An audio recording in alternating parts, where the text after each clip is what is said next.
Semangat pagi kalian semuanya, anak-anak kelas 10 IPS. Apa kabarnya hari ini? Semoga kalian dalam keadaan sehat-sehat saja dan tetap semangat walaupun masih belajar dari rumah. Sebelum saya memulai pembelajaran pada hari ini, izinkan saya untuk memperkenalkan diri kepada kalian. Jadi, perkenalkan, nama Bapak Dodi Lintar. Kalian bisa memanggil saya dengan Pak Dodi.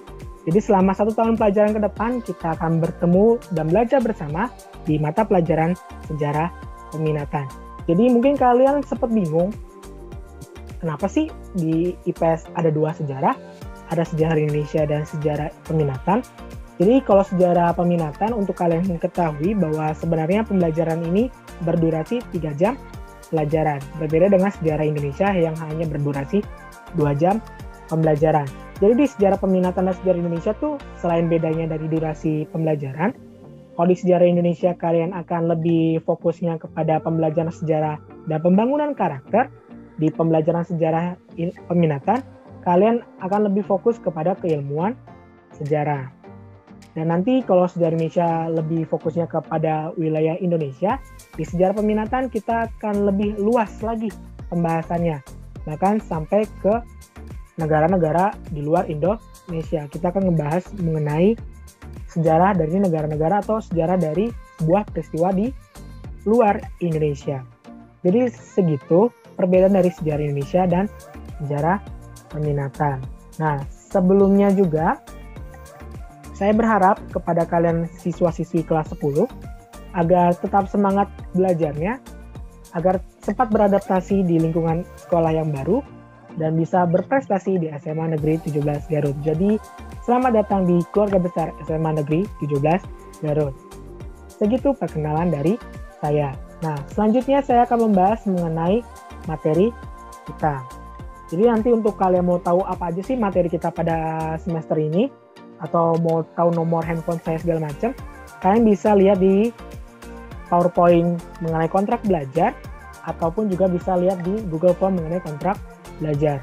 Di video ini saya akan membahas mengenai materi sebagai referensi kalian mengetahui tentang materi yang kalian pelajari pada hari ini.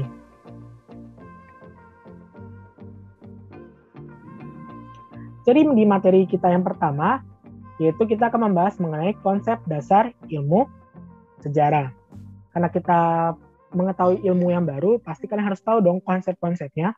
Gak langsung ke peristiwa-peristiwanya, tapi kita harus tahu gimana sih konsep-konsep yang ada di dalam sejarah. Jadi apa sih yang dimaksud dengan sejarah? Jadi secara etimologi, sejarah berasal dari bahasa Arab, yaitu syajarotun, yang artinya adalah pohon. Di dalam bahasa Inggris, sejarah itu bernama history. Dan dalam bahasa Yunani, sejarah itu adalah historia. Nah, history dan historia memiliki arti yang sama, yaitu belajar dengan cara bertanya. Kalau dalam bahasa Belanda sendiri, sejarah itu bernama geschiedenis, yang diartikan sebagai kegiatan penyelidikan, pengumpulan, pengorganisasian, dan penyajian kisah mengenai peristiwa masa lalu. Jadi yang namanya sejarah pasti peristiwa masa lalu, bukan peristiwa masa depan. Nah, tadi kan saya udah bilang bahwa sejarah itu artinya adalah syajarotun, yaitu pohon. Apa sih filosofinya? Apa sih makna yang ada dalam pohon itu? Yang pertama adalah akar. Ini di akar. Jadi akar itu menandakan bahwa sejarah itu adalah sesuatu yang tertanam dalam masyarakat. Setelah akar ada namanya cabang-cabang pohon dari batang, dahan, segala macam. Nah, di situ dijelaskan bahwa cabang-cabang pohon artinya adalah bahwa sejarah itu dahulu merupakan sebuah cerita mengenai silsilah raja.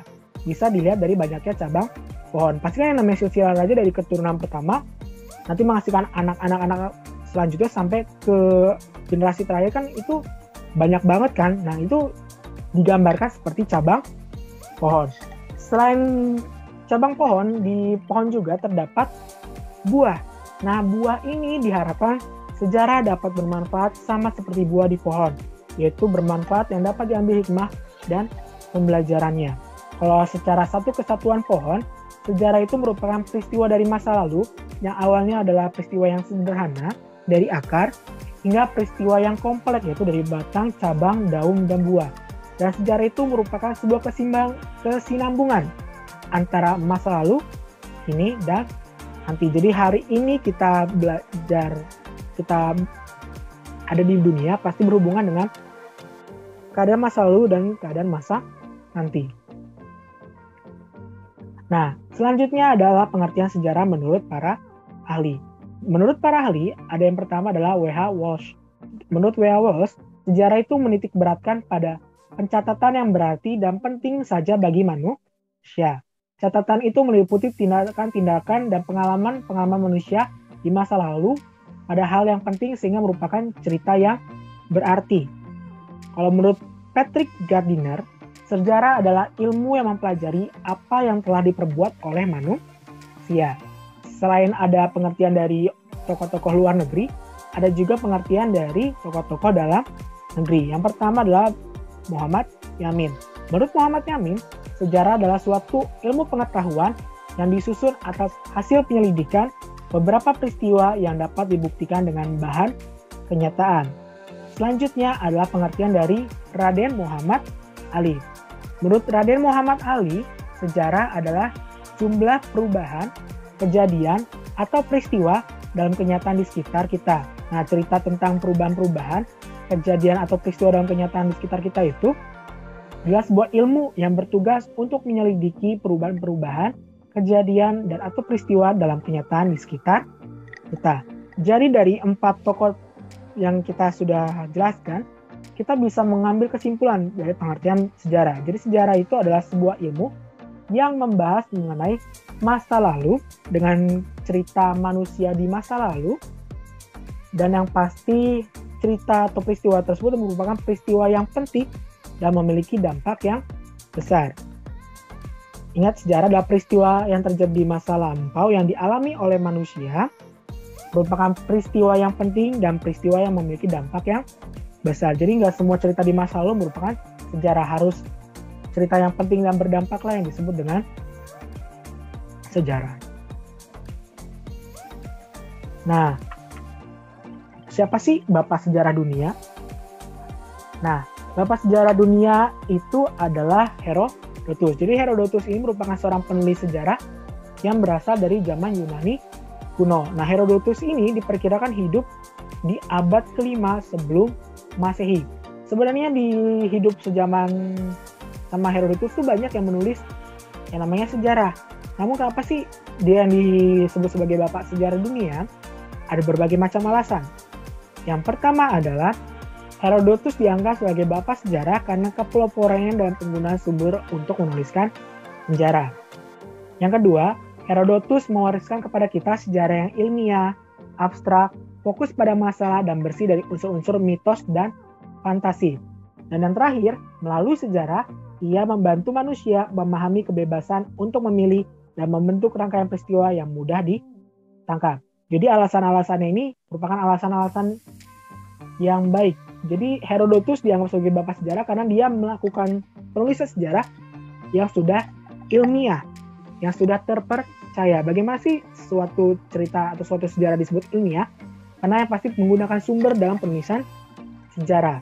Dan yang kedua adalah penulisnya bebas melakukan interpretasi sesuai dengan sumber sejarah yang ditemukan. Dan yang paling penting dan dianggap sebagai bapak sejarah adalah bahwa Herodotus menulis sejarah sesuai dengan faktanya tanpa kata mitos dan fantasi. Itu yang membedakan sejarah dengan yang lainnya. Kalau dulu mungkin di teman-temannya Herodotus ini menceritakan masih ada mitos-mitos, ada fantasi-fantasi, kayak mungkin ada tenaga terbang atau segala macam. Itu kan masih hal-hal yang kurang dinalar. Nah, kalau Herodotus ini udah menulisnya benar-benar terjadi sesuai dengan apa adanya. Makanya dia layak disebut sebagai bapak sejarah dunia. Lalu siapa bapak sejarah di Indonesia? Bapak sejarah di Indonesia bernama Bapak Sartono Kartodirjo. Nah, kenapa sih dia disebut sebagai bapak sejarah Indonesia? Karena yang pasti dia adalah orang Indonesia dan dia menuliskan sejarah dengan menggunakan sudut pandang orang Indonesia. Dulu banyak sejarah-sejarah yang mengenai Indonesia, tapi yang ditulis oleh orang-orang Eropa. Nah, yang maunya kan sebagai bapak sejarah Indonesia ya harusnya benar-benar dari sudut pandang orang Indonesia. Ceritanya di Indonesia, yang Indonesia juga harus orang Indonesia. Itu disebut kenapa Bapak Sartono Kartodinjo layak disebut sebagai bapak sejarah Indonesia. Sifat ilmu sejarah. Ilmu sejarah memiliki sifatnya. Sebagai suatu ilmu, pasti sejarah memiliki sifat-sifat yang menggambarkan sebuah tulisan sejarah. Apa saja sifat ilmu sejarah? Sifat ilmu sejarah yang pertama adalah fakta, bahwa sejarah merupakan peristiwa yang benar-benar terjadi dan peristiwa tersebut telah diverifikasi atau telah dibuktikan kebenarannya. Kalau benar loh peristiwa itu benar-benar terjadi. Sifat yang kedua adalah unik. Artinya unik adalah bahwa sejarah adalah sesuatu yang terjadi satu kali dan tidak dapat diulang. Bila kalau ada yang bilang sejarah kembali terulang, itu tuh pasti manusianya, tempatnya di mana. Jadinya waktunya itu pasti berbeda. Paling hanya sama polanya saja. Contohnya kayak Piala Dunia. Tahun ini yang menang Italia, tahun depan yang menang 4 tahun kemudian yang menang Italia. Nah, memang sejarahnya berulang, tapi polanya yaitu kemenangan Italia terhadap Piala Dunia. Manusianya, tempatnya kapan, waktunya juga kapan, itu pasti berbeda. Makanya itu disebut sebagai yang unik, yaitu terjadi satu kali. Sifat yang kedua adalah diakronis, yaitu sejarah pasti berkaitan dengan waktu, menceritakannya secara kronologis. Yang keempat adalah ideografis, yang pasti sejarah itu memaparkan dan menceritakan sesuatu. Dan yang terakhir adalah sifatnya yaitu empiris, bahwa peristiwa sejarah merupakan peristiwa yang berdasarkan pengalaman manusia. Kajian ilmu sejarah. Jadi yang saya sudah bilang bahwa sejarah itu terdiri atas kejadian-kejadian yang dialami manusia. Nah, kejadian tersebut merupakan bukti bahwa manusia hidup dan beraktivitas dalam ruang dan waktu.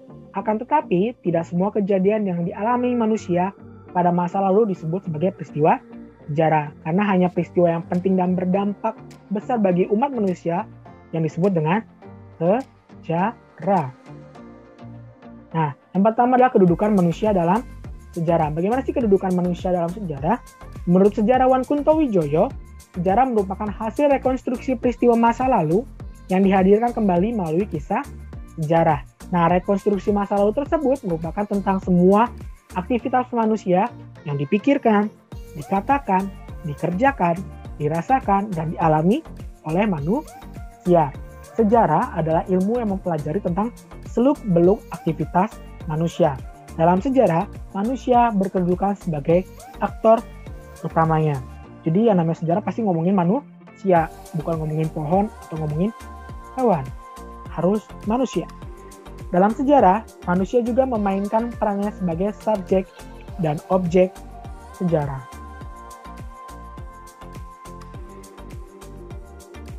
Peran manusia dalam sejarah. Apa saja sih peran manusia dalam sejarah? Yang pertama adalah manusia sebagai subjek sejarah. Maksudnya adalah bahwa manusia berkontribusi dalam penelitian dan penulisan sejarah. Selain itu, manusia juga sebagai objek sejarah, yaitu manusia sebagai tokoh sentral dan cerita atau peristiwa sejarah. Jadi kalau subjek sejarah itu manusia jadi penulis sejarah, ya menulis sejarahnya.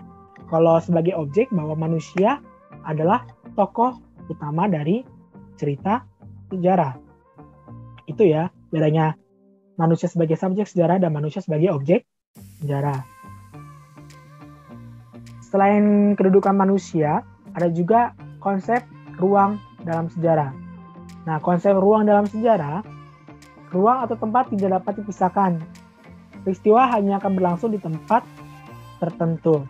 Artinya, hanya akan ada satu peristiwa yang terjadi di suatu tempat. Peristiwa tersebut otomatis tidak terjadi di tempat lain.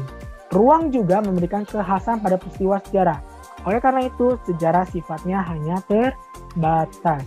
Contoh kajian sejarah yang didasarkan pada batasan ruang atau tempat, ada sejarah kota, sejarah pedesaan, dan sejarah lokal. Konsep tadi ada konsep ruang, ada juga konsep waktu. Unsur waktu dalam sejarah bukan hanya sebagai penjelas informasi, melainkan juga penanda peristiwa yang bersifat unik. Unsur waktu menjadi penting sebagai kapan terjadinya peristiwa. Tanpa keterangan waktu, sebuah peristiwa akan dipertanyakan. Contoh, itu tuh kemarin, zaman dahulu ada gini. Ada peristiwa seperti ini. Itu kan nggak jelas. Berarti itu bukan sejarah, karena yang namanya sejarah itu waktunya di mana, waktunya kapan, tempatnya di mana, manusia itu siapa, harus jelas. Seperti itu. Nah, unsur waktu juga menjadi pembeda sejarah dan mitos. Kalau mitos kan pada zaman dahulu ada begini. Kalau namanya sejarah, 17 Agustus 1945 terjadi proklamasi kemerdekaan Indonesia. Waktunya jelas. Berarti memang itu adalah peristiwa sejarah karena memang benar-benar terjadi. Waktu juga menandai kondisi suatu zaman. Suatu zaman akan memiliki karakter atau kondisi waktu yang berbeda tiap zaman. Jadi dalam sejarah kajiannya ada 3, manusia, ruang, dan waktu. Yang di lain itu adalah sebagai unsur penunjang dari sejarah. Unsur utama dari sejarah adalah pasti manusia, ruang, dan waktu.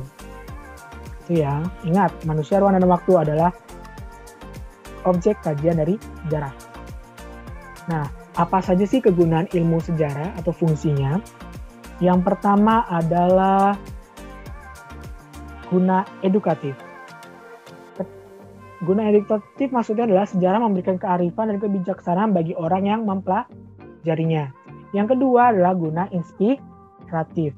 Berfungsi bagi usaha menumbuhkan harga diri dan identitas sebagai suatu bangsa. Yang ketiga adalah guna rekreatif, yaitu menunjuk kepada nilai estetis dari sejarah, terutama kisah yang runtut tentang tokoh dan peristiwa sejarah.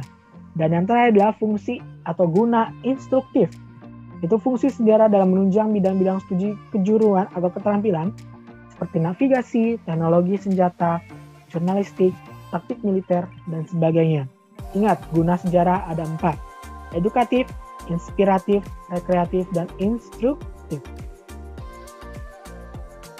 Selain itu juga, apa saja sih kajian dalam ilmu sejarah atau jenis-jenis kajiannya? Jenis kajiannya terbagi menjadi 3. Yang pertama adalah jenis kajian berdasarkan kawasan. Ada sejarah lokal, sejarah nasional, sejarah Asia. Bahkan sejarah Asia itu nanti kalau kalian belajar di prodi sejarah, ada sejarah Asia Tenggara, sejarah Asia Selatan, sejarah Asia Timur, sejarah Timur Tengah. Lalu juga ada kajian sejarah Eropa. Ada Eropa kuno, Eropa modern, ada juga sejarah Afrika, sejarah Amerika Utara, sejarah Amerika Latin, sejarah Australia dan Oceania. Itu berdasarkan kawasan, berdasarkan wilayah. Kalau secara tematik, ada sejarah politik, sejarah ekonomi, sejarah sosial, sejarah pemikiran atau sejarah intelektual, sejarah kebudayaan, sejarah keluarga, maupun sejarah lisan. Ada kawasan, ada tematik, ada juga periodisasi. Ada sejarah Indonesia masa praksara, jadi berdasarkan waktunya. Ada masa praksara, ada masa kerajaan Indo-Buddha, ada sejarah masa kerajaan Islam, ada sejarah Indonesia masa kolonialisme dan imperialisme, ada juga sejarah Indonesia masa pergerakan nasional, sejarah Indonesia masa pendudukan Jepang, sejarah Indonesia masa awal kemerdekaan sampai dengan Orde Lama, berarti dipimpin oleh Soekarno. Ada sejarah Indonesia masa Orde Baru ketika dipimpin oleh Soeharto. Ada sejarah Indonesia masa reformasi ketika presiden dari B.J. Habibie, Megawati, Susilo Bambang Yudhoyono, dan Bapak Jokowi Dodo. Nah, kalau secara periodisasi ini pasti disusun secara kronologis dari yang awal banget sampai yang sejarah yang terkini. Itu jenis kajian ilmu sejarah. Sekian dari saya. Itu saja materi kita pada hari ini. Semoga materi yang saya bahas kepada kalian dapat bermanfaat bagi kalian semua. Nah, sekarang kalian jangan lupa untuk absen di link yang telah disediakan. Dan jangan lupa juga untuk like video ini dan juga subscribe channel saya biar kalian nggak ketinggalan informasi pembelajaran. Serta jangan lupa memberikan komentar pada video ini. Cukup nama lengkap dan kelas saja sebagai tanda bahwa kalian sudah menonton video ini dari awal sampai akhir. Gitu, habis itu kalian akan diarahkan ke link quizzes. Di situ kalian akan saya nilai seberapa jauh pemahaman kalian tentang konsep materi hari ini, yaitu konsep sejarah. Seperti itu. Sekian dari saya. Terima kasih atas perhatiannya. Sampai jumpa di video pembelajaran selanjutnya. Dadah.